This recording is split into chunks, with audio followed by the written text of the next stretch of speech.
Toto je prototyp SSX desina. V podstate z môjho, teda minimálne hľadiska, čo z airsoftového, je to prvá zbraň, ktorá má aj HPA, ale zároveň môže byť aj na plyn. Čiže je to taký hybrid. Môžeš si naplniť plyn, alebo po prípade si môžeš konektnúť to HPAčko.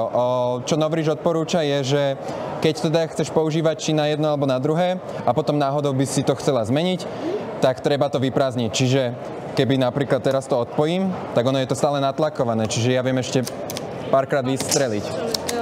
Kvôli tomu, že je tam tá komora. Čiže, ale nakoľko to teraz budeme používať iba na HPAčku, no worries, iba na HPAčku, tak to tam rovno zapojím naspäť a nebudem to míňať celé. No, dobre, ale featurey teda na tej zbrani. Má to teda, ako si mohla všimnúť, podľa mňa TDC-čkový hop-up. Má to rail, čiže Picatinny rail, môžeš tam dávať hociaké pážby, ktoré sú kompatibilné s Picatinny railom. Samozrejme, tá, ktorá s nimi chodí, je aj sklopka. Záleží, či ju teda budeme predávať, to netuším, lebo nakoľko je to iba prototyp, môže sa to zmeniť. Ďalej, toto je AR-kový grip, čiže z ostrých AR-ok tam môžeš dávať hociaké gripy, len nesmú mať beaver tail zozadu. Čiže všetky tieto flat gripy tam môžeš dávať. Safety. Toto je v podstate safety, keď je to dole v spodnej pozícii, tak to nevieš nabiť. Keď to dáš do hornej, dozadu, dopredu a strieľaš. OK.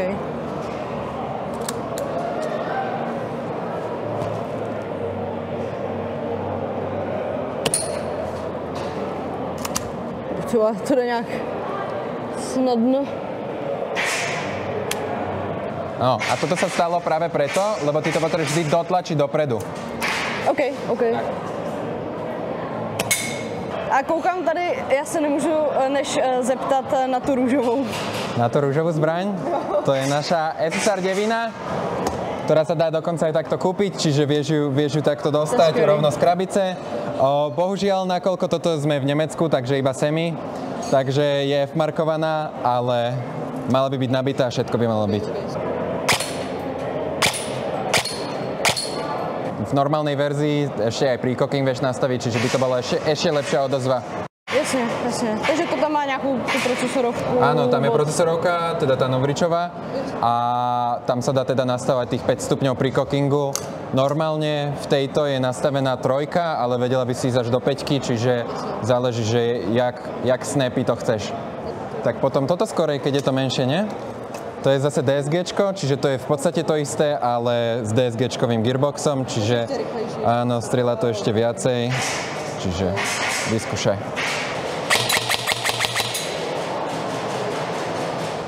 Ešte to, prepni to, má to aj fan switch. Tady tá jo. I když sme v Nemecku, jo? Áno, ale toto je 0,5, lebo tu vyrábame špeciálne na nemecký trh, takže tam aj 0,5 joule, čiže tam tu môžeš aj do Nemecka. OK. No a potom tu máme SSR 4 Mark II, čo vyšlo teda v podstate nedávno. Je to v podstate modernizovaná klasická naša SSR 4, čo tam má akože nejaké také featurey, nič akože extra teraz, ale napríklad má to, že magnetický dust cover, lebo ten sa často láme na tých, alebo potom to má také, že dali sme preč odtiaľ ten vyhadzovač, čo je na normálnych. Je pravda, že to je takový dosť zbytečný. Hej, a potom je to napríklad, to som nechcel spraviť, ambidextrous, čiže máš to z obidvoch strán, čiže také maličkosti, pridali sme teda klikanie do hop-upu, čiže keď si ju budeš nastavať, tak ti to aj kliká a také, ale inak akože gearboxovo je to isté. OK, takže spíš telem. Áno, to je skorej akože update na to telo, aby to bolo modernizované.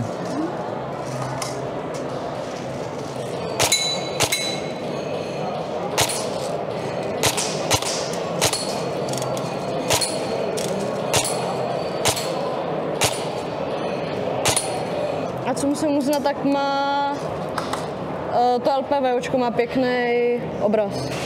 Posledná. TP22.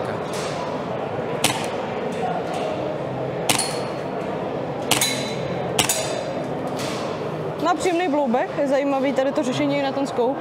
No to je robené podľa Taurusu, čiže takto isto vyzerá aj Ostra v podstate. A to je na športové strieľanie, čiže presne preto je to aj tak robené. Koukám, že je taký fan switch tady. Áno, ale ten, aj keď prepneš, tak to bude stále semi. Lebo plynovku, pištol, už pod 0,5 nedostanem. Kompatibilní jsou zásobníky s něčím, nebo? No, celá tá platforma je postavená na ako keby Glocku, čiže aj keby, že ti to takto otvorím. Čakaj. Tak neukážem. Neviem, či kvôli tej gule alebo kvôli čomu, ale normálne to ide takto vyklopiť a v podstate to vyzerá úplne ako Glock zo spodu, čiže je to na ten istý štýl robené. Ale, čo som si všimol, tak naše, čo sú klasické Glockové zásobníky, tak nedopasnú úplne. Čiže niekedy majú taký problém, že takto keď ich tam zatlačíš, tak ich vieš niekedy vyťahnuť, ale zase kebyže po nich úplne že buchnem, tak už nevypadne. Čiže akože strieľala by si z nich v pohode, ale radšej originály. Jasně, to dává smysl. OK, cool, tak jo. Tak děkuju Dobre. moc.